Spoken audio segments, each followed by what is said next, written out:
It's early morning here in this small northern Chinese village. While his neighbours are still sound asleep, Wang Shouqiu's day has already started. Swinging a 25-kilogram sack of mail on his back, Wang sets off on his daily round, delivering mail to some of China's most remote addresses. The dad of two is a postman with Danhuagou post office in Taiyuan in China's northern Shaanxi province. For the past 30 years, he's braved snow, sleet, even wild animals to make sure the mail is delivered on time. When I was a student, I saw a film about a young postman who delivered mail by bike, and I really admire him. When the former postman here retired, no one else was willing to take his job, so I took it on. Wang took on the role with gutso. Over the past 30 years, he's delivered more than 600,000 letters and parcels, clocking up nearly 400,000 kilometres. His tools of the trade are a water bottle, a flashlight and firecrackers, just in case he stumbles upon any wild animals on his daily postal run. One day, it was snowing heavily, and I could hear the sound of feet stepping into the snow. I turned to see what it was, and suddenly, I saw a wild boar. Luckily, it also saw me and ran away quickly into the mountains. Not even the threat of wild animals is going to stop China's most fearless postie from delivering the mail on time. He has to climb mountains and across rivers with heavy bags on his back. This is really hard work, but he has preserved for 30 years. One day, he arrived here at 9:30 at night. I suggested he spend the night here, but he declined, saying he would continue with his work.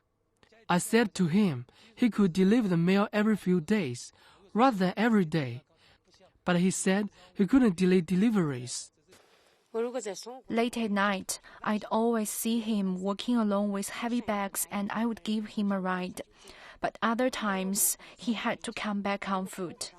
Despite the kilometres he has to clock up every day, Wang earns less than 2,000 yuan, around $320 per month. With a wife and 2 children to support, things are tight. But he swears he's never been tempted to put down his mail sack for good.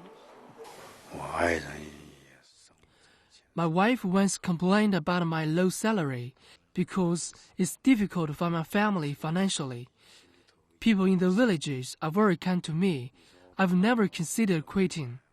Not even when it meant being away from home when his beloved father passed away. In China, subscription fee must be mailed on November 24th. If it were delayed to the 25th, the subscribers would miss the deadline.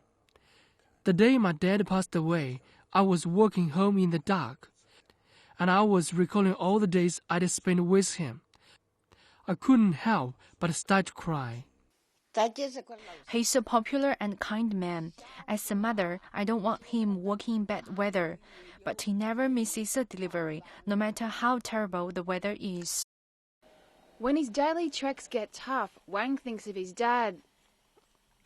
He sings himself a song called Father, a popular way for locals here to show respect to their dad. His generous nature and 3 decades of mail delivery were recently recognised at a special ceremony for Shaanxi's postal workers. In a few years, all the villagers will move out, and I will be too old to work. But I will keep working until the last villager moves on. 那是我小时候，常常坐在父亲肩头。父亲是儿那登天的梯，父亲是那拉车的牛，忘不了粗茶淡。